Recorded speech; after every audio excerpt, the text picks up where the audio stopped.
Welcome back to the channel, guys. Today we're going to be talking about the Texas rig. Well, let's start off with what is a Texas rig.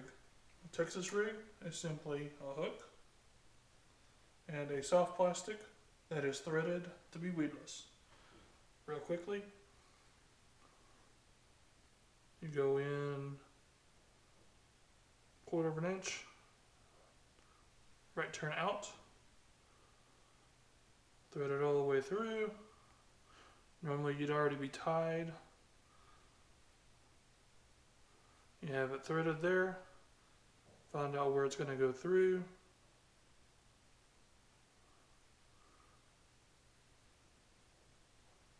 Make it go through at a 90. You have it like this, and then you want to skin hook the nose. That is a Texas rig.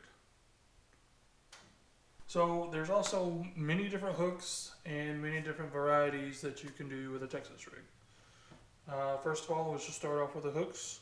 I'm going to undo what I just did.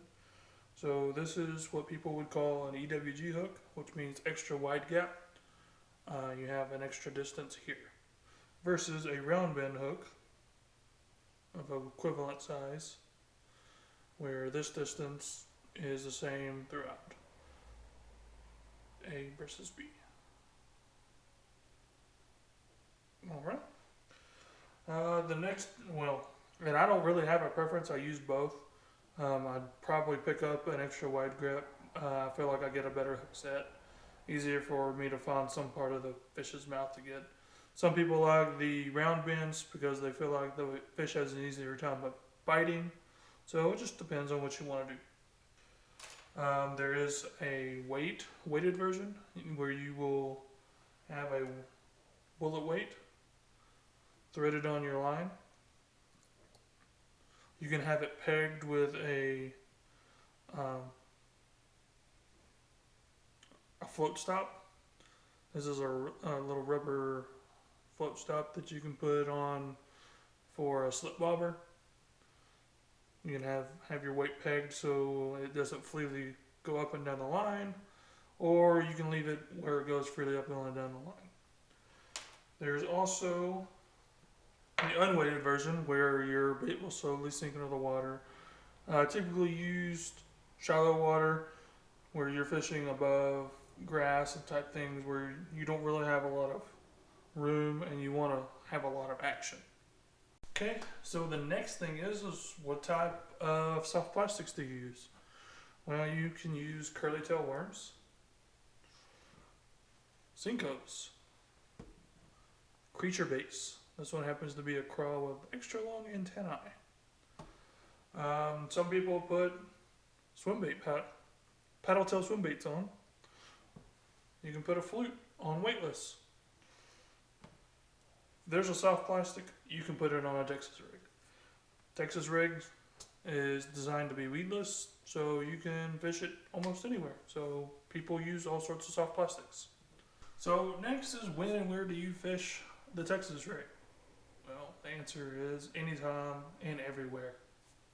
If you're just starting out fishing, this is probably the first thing you will pick up is a bag of weights, some hooks, some creature baits, maybe a worm, and you'll go out there and start banking fishing for bass with that, and you'll have great success. But I find the most success during the summertime when the bite does get tough, when it's really hot, the water gets really hot, and the fish just don't want to bite. And you can put this on the bottom and you can crawl it along. You can throw it in your structure, near shaded areas where fish like to hang out in the summertime. Also, you can fish it on those deeper points. Fish that hang on those deeper points are looking to ambush prey. So, and it's also cooler there in the midsummer. So 8 to 16 feet or so, you can throw it on those points. Kind of the same places you might throw a Carolina rig. We'll talk about that someday. But those type places, you'll get bit to. The Texas rig is also used in place of jigs in the springtime when you're fishing shallow and the fish are not chasing. because they're in the middle of spawning. You could throw it in there on their beds as well, just like you could a jig, and you can catch them that way as well. So what do I tie on? What do I tie my Texas rig to? Well, typically I tie it onto a medium to medium heavy rod, depending on how big my hook is. For a 3/0 hook, I'm going to do a medium with about 10-pound test. Unless I'm fishing heavy brush and I think I'm going to have to fight a fish out of some brush, then I'll go up to maybe a 15-pound test. And if the water's really clear and the fish are real finicky, I'll go down to like an 8-pound test.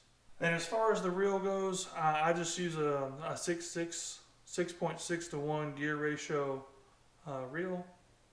It's not real hard to find those, and they're very common. And I have 2 or 3 in my boat, spooled up with different lines, so I can easily just switch my Texas rig to one thing to another, depending on the scenario I'm in. So guys, don't forget to subscribe to my channel. I'll keep giving out these basic tips until I run out of baits to give out basic tips on. Let me know if you have more questions about the Texas rig in the comments below. I'll gladly answer those in the comments. And let me know what baits you'd like me to see, would like me to show you the basics of. I've caught tons and tons and tons and tons and tons of fish on the Texas rig, and you will too. So until next time, get out there and go catch you some fish.